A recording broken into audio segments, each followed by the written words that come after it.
sore, perkenalkan nama saya Ellen dari GPDI Alpha Omega Bangsal Sari. Pada saat kali ini saya akan membawakan katekismus pertanyaan ke-8 tentang perintah apa yang diberikan Allah dalam Dasatita. Untuk pertama kalinya kita akan membahas Dasatita atau 10 hukum Taurat itu apa aja sih? Dalam 10 hukum Taurat isinya yaitu jangan ada padamu Allah lain di hadapanku. Jangan membuat bagimu patung yang menyerupai apapun yang ada di langit, di atas, atau yang ada di bumi di bawah, atau yang ada di dalam air di bawah bumi. Kemudian jangan sujud menyembah kepadanya atau beribadah kepadanya. Jangan menyebut nama Tuhan Allahmu dengan sembarangan. Ingatlah dan kuduskanlah hari Sabat. Hormatilah ayah ibumu.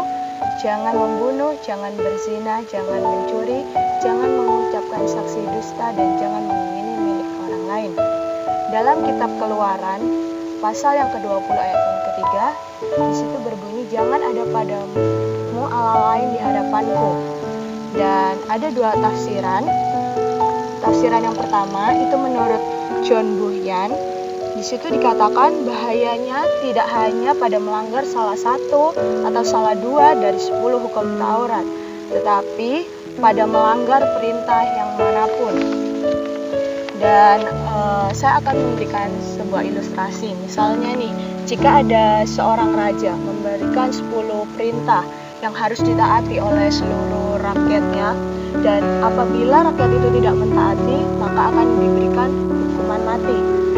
Dan poin di sini bukan hanya melanggar perintah yang pertama atau perintah yang kedua, tetapi jika rakyat itu sudah melanggar satu saja perintah, itu sudah dalam kategori dia gagal untuk mentaati hukum yang diberikan oleh raja tersebut. Dan jika dia sudah melanggar salah satu saja, otomatis dia dikenakan hukuman ancaman mati.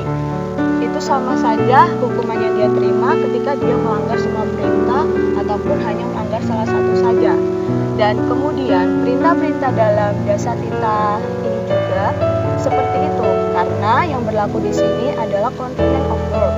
Jika seorang mentaati 9 perintah tapi melanggar satu perintah saja, pelanggaran itu pasti menghancurkan dan menjauhkannya dari sukacita surgawi. Seakan-akan ia sudah benar-benar melanggar semua perintah itu.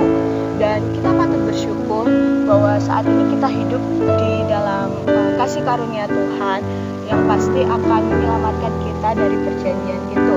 Kemudian untuk tafsiran yang kedua itu menurut John Yates. Di situ dikatakan bahwa kita sebagai manusia itu punya masalah dalam mentaati Dasatita atau 10 hukum Taurat ini, karena manusia itu terlahir dari perbudakan dosa dan kepentingan diri, dan pada akhirnya kita akan melanggar hukum Allah yang kudus ini. Namun ketika kita menjadi ciptaan yang baru di dalam Kristus Yesus, kita itu akan menerima Roh Kudus yang tinggal di dalam kita. Kita dibebaskan dari tuntutan dosa dan mendapat kasih karunia untuk kita dapat mentaati hukum Allah tersebut.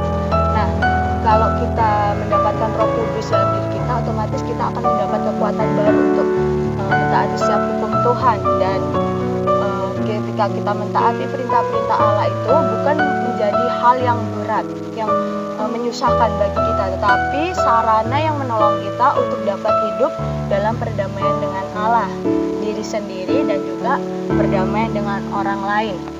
Sekian renungan yang bisa saya sampaikan pada saat sore hari ini. Tuhan Yesus